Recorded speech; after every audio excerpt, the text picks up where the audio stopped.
All right. Today we're going to cover the Habakkuk, and we're going to turn to Habakkuk.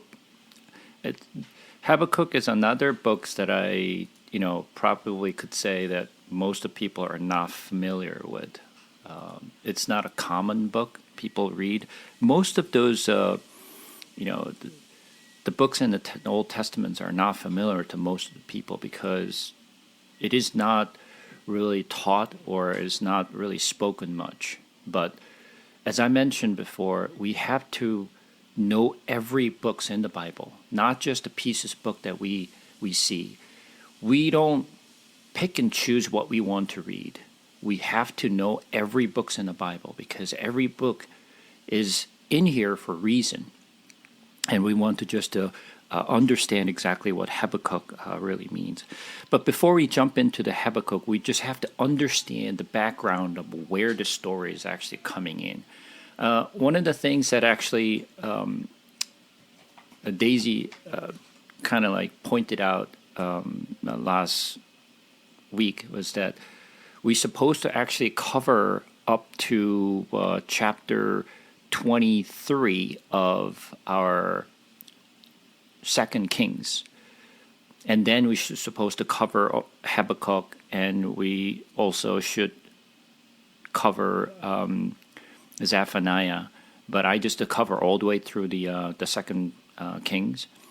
But you kind of have to just insert the Habakkuk in the chapter between Second King chapter 23 and 24. So just to know the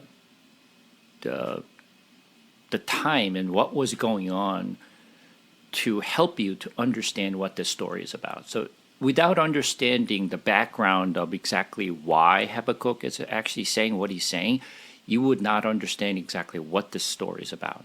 So just to give you a background, as we actually cover from last week, so after Joshua,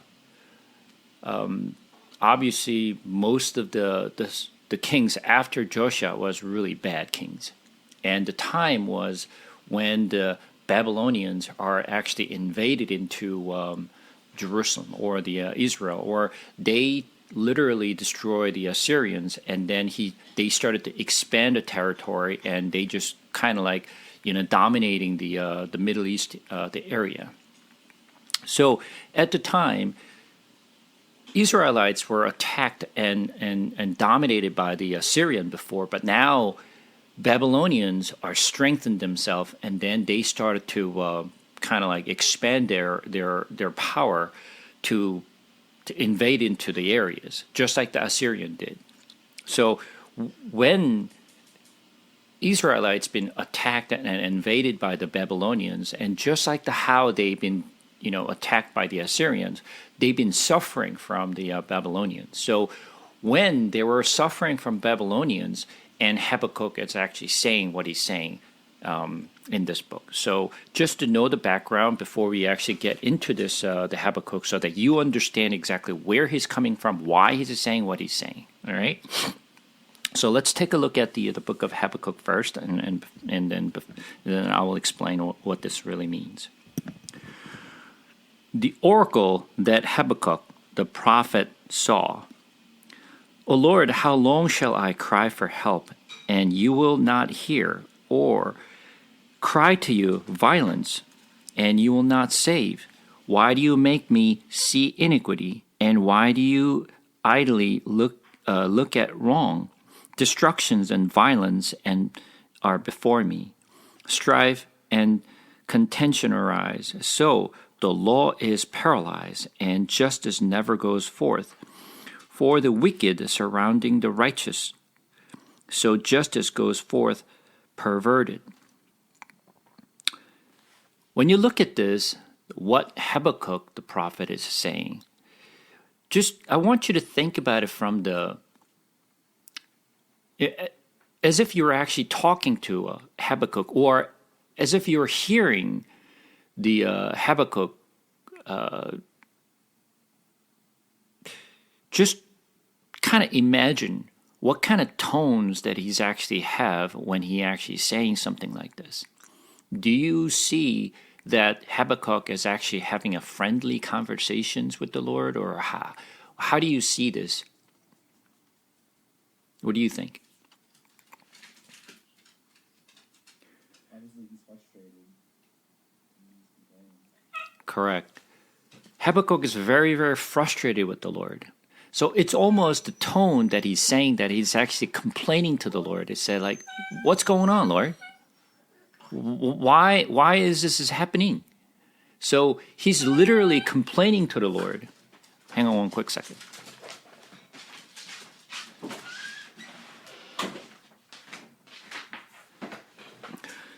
So this is the tone that Habakkuk is really frustrated and complaining to the Lord.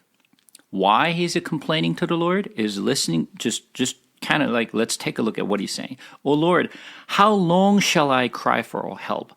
Which means, Lord, we've been crying for this for a long time, but you're not helping us. What's going on? Literally what he's saying. And you will not hear? We've been crying out, we've been praying to you, but you're not listening? You don't care? It's very, very frustrated. So, sometimes you can kind of imagine, or I'm trying to relate it exactly to situations here.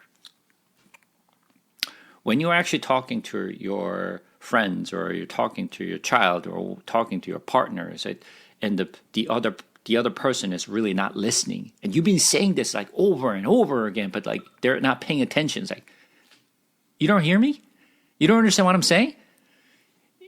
Exactly what my wife said this morning. Like, I told you like multiple times, we're going to a wedding at 12. We have to be there at 12. Don't you get it? Like, she's frustrated because she said multiple times to me, like, how come you don't get this? Right? So you get the sense of the frustrations of the person who's actually saying this. Like, I'm crying out this to you, like, you don't hear me? you get the tone, right? Or I cry to you, violence, and you will not save? You get the really frustrations from Habakkuk, and because he, as a prophet, he's crying out to the Lord. It said, I'm crying out to you. You're not listening. You're not saving us. What's going on? Why do you make me see iniquity, and why do you idly looking at it wrong? What's wrong with you? It's like literally that's what he said. What's wrong with you? Don't you see this wrong thing here? And continue listening what he's saying. Destructions and violences are before me. Don't you see this? I'm seeing this. Like, why are you letting me see this? Strife and contention arise. So the law is paralyzed. Look at this. There's no law here. Right? And justice never goes forth. You are the God of the law, and everything is going wrong. There's no justice. What's going on, Lord? Is something wrong with you? For the wicked surrounds the righteousness, so justice goes forth perverted. What he's saying is, listen, Lord, he's trying to really he's frustrated and complaining to the Lord. And he's actually telling what he should be doing. You as a God, that's not how it's supposed to be doing. You should do this, right? So he's telling God what to do. You're wrong. You're not doing your job. Right? Right. When you just read the stories, you have to kind of dynamically thinking about the person's perspective of how frustrated he is. And then listening. The God is listening. Habakkuk saying this. And God is listening. Okay. And now I want you to turn around from God's perspective. Okay? Now listen to what God is saying. He just finished listening to what Habakkuk is saying. Look, look among the nation and see Wonder and be astounded, for I am doing a work in your days that you would not believe if I told. For behold, I am rising up the Chaldean and bitter and hasty nations, who march through the breadth of the earth to seize dwelling not their own. They are dreaded and fearsome. Their justice and dignity go forth from themselves. Their horses are swifter than leopard, more fierce than the evening wolves. Their horsemen press proudly on. Their horsemen come from afar. They fly like an eagle, swift to devour. They all come for violence. All their faces forward, they gather captives like sand. At kings they scoff, and at rulers they laugh. They laugh at every fortress, for they pile up earth and take it. Then they sweep by like the wind and go on. Guilty man whose own might is their God.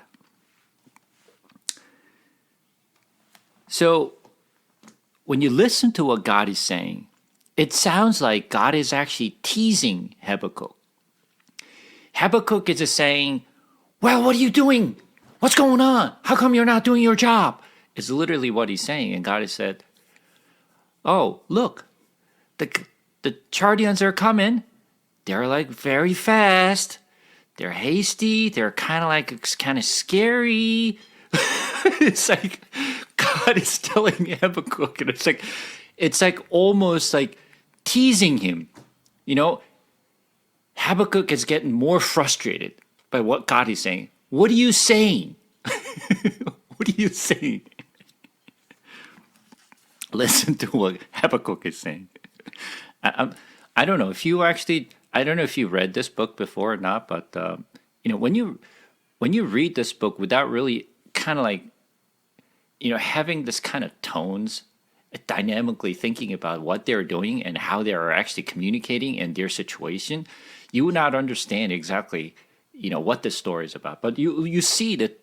You see the tension and you'll see the frustrations. You see this going back and forth between the Habakkuk and God, right? And Habakkuk is responding and it said, "Are you not from everlasting, O Lord God, and my Holy One?" And he's like, "Okay, aren't you the Holy One? Aren't you the God? Like, what are you telling me?" It says, "Oh Lord, my God, my Holy One."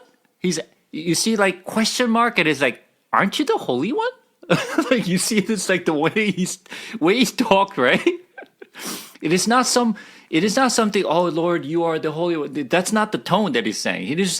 He's like almost sarcastically. He's just saying like, "Aren't you the Holy One, by the way?" Right? "You shall not die. We shall not die. If you are the Holy One, we should not die." Right? "Oh Lord, you have ordained them as judgment, and you, O Rock, have established them for reproof. You who are a purer eyes than to see evil and cannot look at wrong." He's actually telling God, you are the Holy One, you're the righteous, okay? You have the pure eyes. You're not supposed to actually see this kind of things. What do you think? I mean, I don't know about you, but as I'm reading this to Habakkuk, and I wasn't reading, from this tone, I mean, it's like, I was actually literally laughing at the way it's Habakkuk is saying, the way he's actually speaking is like very sarcastically saying, "Aren't you the one?" Like when I'm talking to someone who's actually telling me very sarcastically, like, "Aren't you the right one? Like, aren't you supposed to be doing this, by the way?" When I'm listening to it, like I feel like I want to punch him on his face, right? That's the kind of tone, and sarcastically, he's actually just kind of. He's not saying it is, "Oh Lord, you are the only one." That's not the tone. And he said, You who are of purer eyes than to see evil and cannot look at wrong. Why do you idly look at traitors and remain silent when the wicked swallows up? If you're the Holy One, why aren't you actually just letting us to swallow up by the traitors? Like, why do you do that?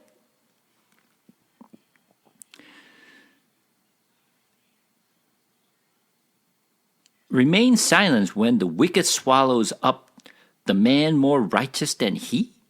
So, if you're the Holy One, you're the righteous one, you will never, or you should never, let the wicked one to swallow up the righteous. You make mankind like the fish of the seas and like crawling things that have no ruler. He brings all of them up with the hook. He drags them out with his net. He gathered them in his dragnet. So he rejoiced and is glad. Therefore, he sacrificed to his net and makes offering to his dragnet. For by them he lives in luxury, and his food is rich. Is he then to keep on emptying his net and mercilessly killing nations forever? So he's literally teaching God, this is how it's supposed to work, Lord.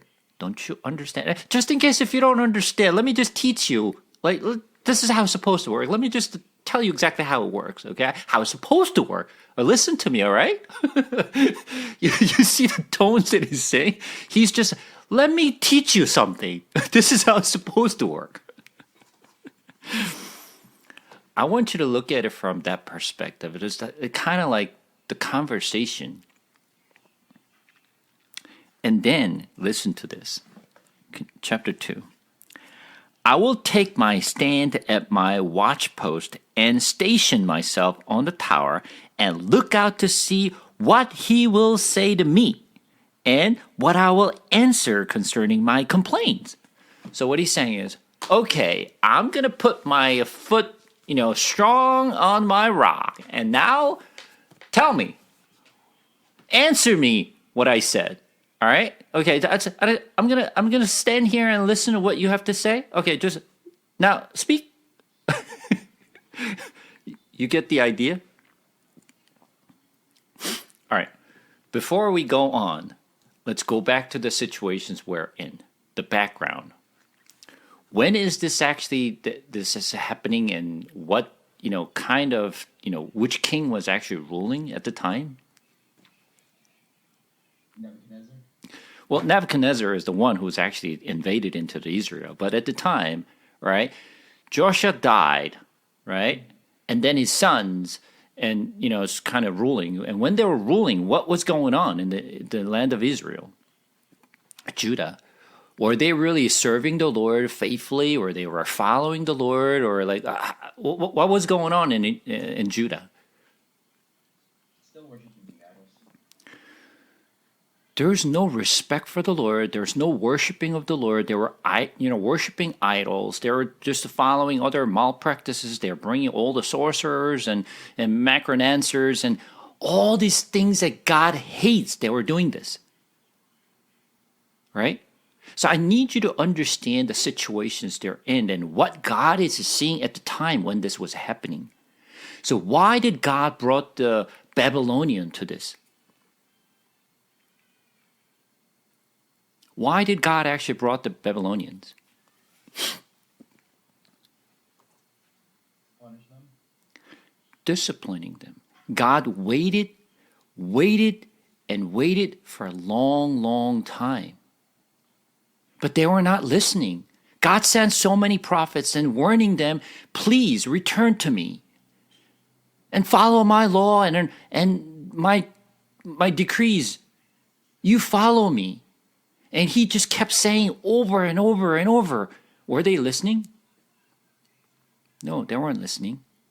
They were completely ignoring God, and they were doing what they want to do.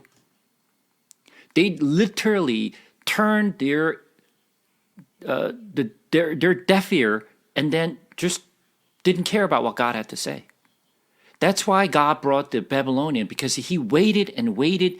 And once again, as I mentioned last week, God is loving God, but at the same time, he's a righteous God. At some point, he needs to judge, right? He waited and waited. He'd been patient long enough, and he realized that it can't go like this any longer. I have to judge it. Just like he judged the Israelites, right? Now Judeans are doing the same thing after 150 years. Even after Judean has seen what God had done to Israel, they did not learn the lesson. They just keep doing what they're doing. This is why God brought the Babylonians to this land. But what they didn't do is this. They still did not follow God, but they're complaining to the Lord. And what he's saying? Babylonians are wicked. We are your people. We are righteous. How come you are letting Babylonians to invade it into Israel? They're wicked, we're righteous. So as God is listening to Habakkuk's complaints, what do you think God had to say? Habakkuk, look, did you hear what I had to say? I've been saying this through your prophets over and over and over and warning you. Did you listen to me? Did you ever pay attention to what I had to say? Do you really care? Habakkuk did not really care what God has been saying. And only he's complaining from his own perspective. We're being persecuted. We're being invaded into, by the Babylonians. We're suffering. What's going on with you, Lord? So listen to what God is saying. Verse 2, and the Lord answered me, write the vision, make it plain on tablet, so he may run who reads it. What he's saying is, I want you to write this down on the tablet. So anyone, even if someone is riding a horse, can read what you're writing on the tablet. Clearly, everyone can see. Write it clearly. What I'm about to say. Okay? That's what God is saying. For still, the vision awaits its appointed time.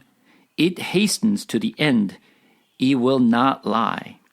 Seems a slow. Wait for it. It will surely come. It will not delay. I'm going to send the Babylonian to you.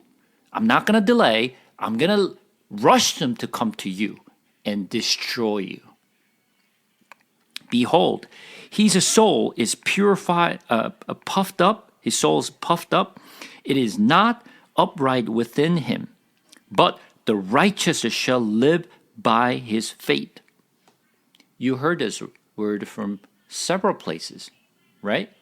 This particular statement was coming from Habakkuk. And now I want you to understand where this story is coming from. If you understand what this means, that you would understand what it means and why many of the writers in the New Testament reference this. Moreover, wine is a traitor, an arrogant man who is never at rest. His greed is as wide as a shoal, like death he has never enough. He gathers for himself all nations and collects as his own all people. Shall not all these take up their account against him, with scoffing and riddles for him, and say, Woe to him, who heaps up what is not his own, for how long? And loads himself with pledge? Will not your debtor suddenly arise, and those awakes who will make you tremble? Then you will be spoil for them, because you have plundered many nations. All the remnant of the people shall plunder you. For the blood of man and violence to the earth, to cities and all who dwell in them. Woe to him who gets evil gain for his house, to set his nest on high, to be safe from the rich of harm. You have devised shame for your house, but cutting off many peoples, you have forfeited your life. For the stones will cry out from the walls, and the beam from the woodwork respond. Woe to him who builds a town with blood, and found a city on iniquity. Behold, is it not from the Lord of hosts that people labor merely for fire, and nations weary themselves for nothing? For the earth will be filled with the knowledge of the glory of the Lord, as the waters covers the sea. Woe to him who makes his neighbor drink. You pour out your wrath and make them drunk, in order to gaze at their nakedness. You will have your fill and shame instead of glory. Drink yourself and show your incircumcisions.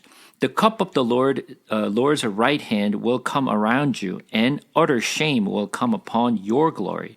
The violence done to Lebanon will overwhelm you, as will the destructions of the beast that terrifies them. For the blood of man and violence to the earth, to sighted all who dwell in them. Who profit is an idol, when its maker has shaped it a metal image of teachers of lies. For its maker trust in his own creations, when he makes a speechless idols. Woe to him who says to the wooden things awake, to a silent stone, arise. Can this teach? Behold, it is overlaid with gold and silvers, and there is no the breath at all in it. But the Lord is in his holy temple. Let all the earth keep silence before him. So, what is God saying? He's literally laying out what the Judeans or the God of people are doing. Do you see what you're doing before me? You're saying you're righteous? So what is God saying?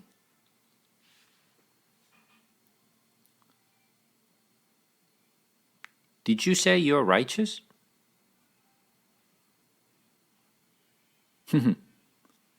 Hell no. Do you see what you guys are doing? What do you think the Habakkuk had to say? He was saying, I'm going to set my foot on the rock and I'm going to listen what you have to say.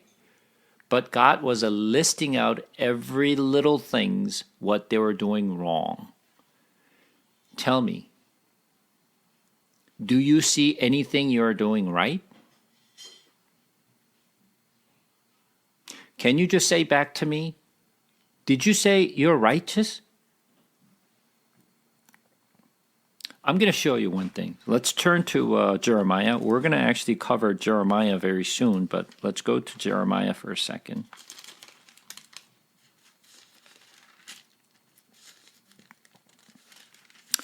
Jeremiah.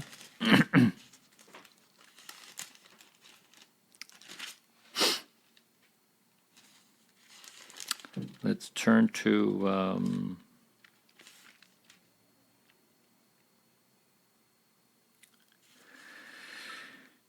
Jeremiah chapter 2,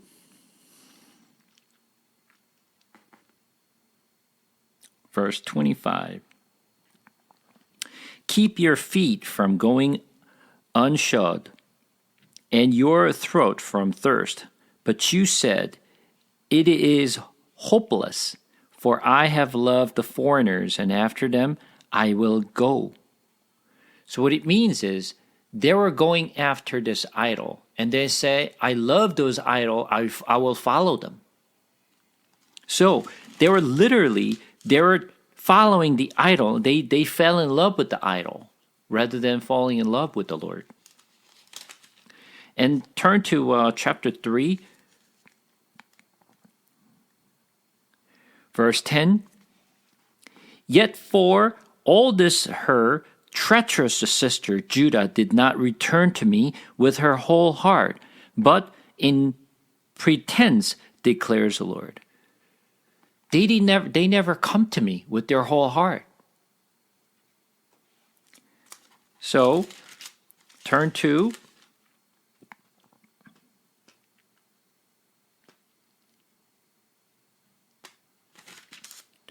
chapter 5.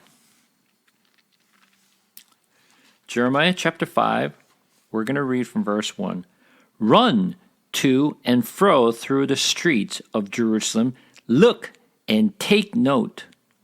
Search her square to see if you can find a man, one who does justice and seek truth, that I may pardon her. What did he say? He was literally telling Jeremiah, I want you to run all the streets in Jerusalem. See if you can find the one righteous one. Return to me if you find one. Come back to me. If you find one, not many, not 10, not 100, just one.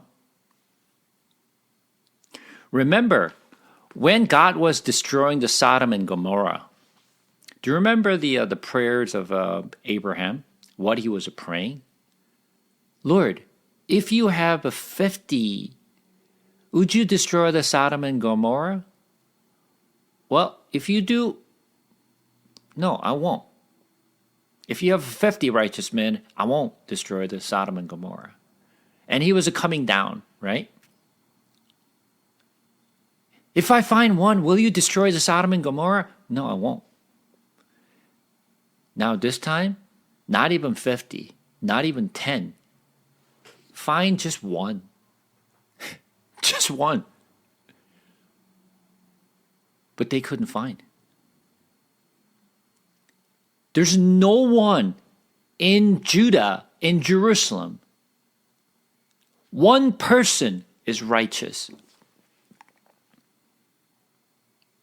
So, from that perspective, coming back to Habakkuk again, what was Habakkuk saying? Lord, these Babylonians are wicked. Why are you letting all these wicked people destroying your righteous people? And God is saying, what? I'm sorry. Let me just clean my ear first. But what did you just say? Like, did you say righteous? Can you just find one for me and see if I can actually see? There is none. Everybody betrayed the Lord, ditched the Lord, despised the Lord, reject the Lord. There's no one. There's no one following the Lord. So what is God saying? I'm going to list out what you guys are doing wrong. Do you have anything to say about what I'm saying? And coming back to what he said in chapter 2, verse 4 again. Behold, his soul is puffed up, it is not upright within him, but the righteous shall live by his faith. What it means is, if there is one person who are really righteous, living by the faith, he will live. If there is one person living by faith, because of his faith, he will live. Therefore, don't worry about it. All the wicked will be destroyed, but the righteous one with the faith will survive. Don't worry about it. This is not your concern. So only one who live by the faith will live.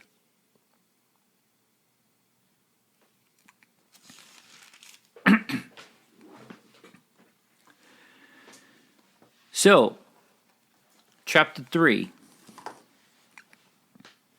a prayer of Habakkuk, the prophet, according to Shigionoth. O Lord, I have heard the report of you and your work. O Lord, do I fear? What do you say? Oh my God. Oh my God, Lord. After I heard what you were saying, I shut my mouth. I can't talk back to you on this one. I have nothing to say. Now I fear because I see what you're doing now. I see why are you doing this? Now I get it. In the midst of the years, revive it. In the midst of the years, make it known. In wrath, remember mercy. So what he's saying is, Lord, I now understand you are going to destroy us. Now I see it. But Lord, even though you're going to destroy your own people, please be merciful to your people. He's not saying, why are you doing this? What are you doing? Let me teach you how to do it. No, that's not what he's saying.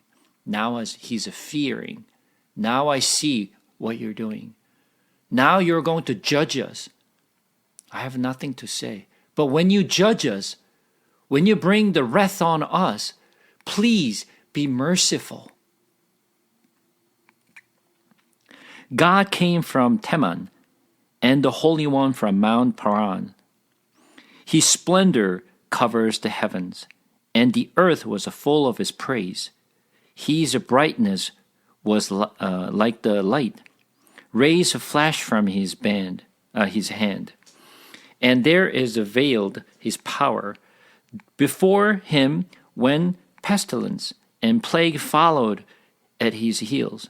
He stood and measured the earth. He looked and shook the nations. Then the eternal mountains were scattered. The everlasting hills sank low. His were the everlasting ways. I saw the tents of Cushan in afflictions. The curtains of the land of Medians did tremble. Was your wrath against the rivers, O Lord? Was your anger against the river, or your indignations against the sea, when you rode on your horses, on your chariot of salvation? You stripped the sheath of your bow, calling for many arrows. You split the earth with rivers. The mountains saw you and writhed. The raging waters swept on. The deep gave forth its voice. It lifted its hands on high. The sun and moon stood still in their place. At the light of your arrows as they sped, at the flash of your glittering spears, you marched through the earth in fury. You threshed the nations in anger. You are out for the salvation of your people, for the salvation of your anointed. You crushed the head of the house of the wicked, laying him bare from the thigh to neck. You pierced with his own arrow and heads of his warrior, who came like a whirlwind to scatter me. Rejoicing as if it's devoured the poor in secret. You trample the sea with your horses, the surging of mighty waters. I hear, and my body trembles, my lips quiver at the sound. Rottenness enters into my bones, my legs tremble beneath me. Yet I will quietly wait for the days of trouble to come upon people who invades us. Now, you see how he changed the way he started off? He was just complaining, and it was just like, he was just like teaching the Lord how he's supposed to do his work and how he's supposed to be acting as a God. Now he's actually seeing what's happening and why God is doing what he's doing and what will come to them. And he now sees clearly what God is doing. When he saw that God is actually rolling up his, shirts and then he's about to whipping through them, now he's fearing and trembling and is quivering and it's like, Lord, now I know what's going on. I know what you're doing. Please be merciful.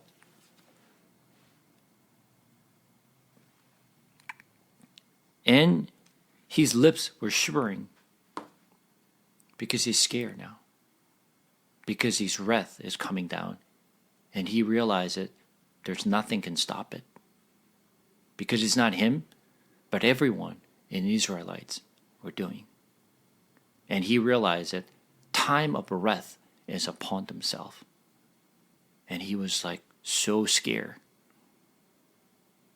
Now, the way he started, the way he ends, now he realized who God is.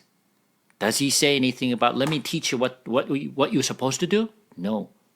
He literally shuts his mouth and is shivering because he's scared. And then,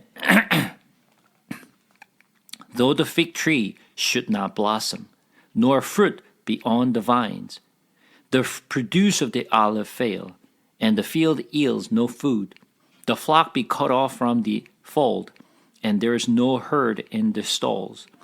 Yet I will rejoice in the Lord. I will take joy in the God of my salvations. God the Lord is my strength. He makes my feet like the deer's. He makes me tread on my high places. Now what he say? Lord, you are righteous. I have nothing to say. No matter what you do, now I realize you are righteous God, and you're a loving God, you're a merciful God. No matter what situations we're going to face it, under the wrath of God, I will rejoice because you are righteous God. You're the Holy One. You have a full rights, and I understand now what's happening. Now, you're probably familiar with this, the Habakkuk's, the prayer. You probably heard it many times. But this is not something to really just, he was, singing and he was rejoicing. No, he was saying this in fear. And he realized that no matter what situations we're in, you are a holy one, you're the righteous one. I acknowledge that, Lord. Now I know who you are. Now I know who I am. So he truly confessed before the Lord, Lord, I now know who you are. So as you can see here, sometimes when we're in a very difficult situations, we complain to the Lord, what are you doing? Why are you doing this to me? Why am I suffering? We complain to the Lord. But when you truly listen to what God had to say, you'll be scared. This is one of the things that I mentioned at the very beginning of our Bible sharing. You have to believe that God is a righteous God. That's where you begin your faith. We don't see. God sees. No matter what situations you're in, you have to see what God is doing is always right. Not what I think. This is the teachings that the Habakkuk was learning from God. I actually, wanted to cover a little more than what I covered today, but unfortunately, time just ran out for me, so I could not go too much. But I'm going to touch upon a few more things next week before we actually finish this Habakkuk. But any questions about the story of Habakkuk? Now, do you get the picture of what the conversations between Habakkuk and God is having? You get the idea? Good. Any questions about the story of Habakkuk? So this is one of the things that you have to learn. As you listen or as you read this book, you have to really just to kind of like inject yourself into the Bible and kind of feel how God is reacting, what God is saying. When you actually listen carefully, you would understand what's going on in this book. Not just the Habakkuk, but other books we're going to learn. Hopefully, that you get the idea of Habakkuk and learned good lessons from there.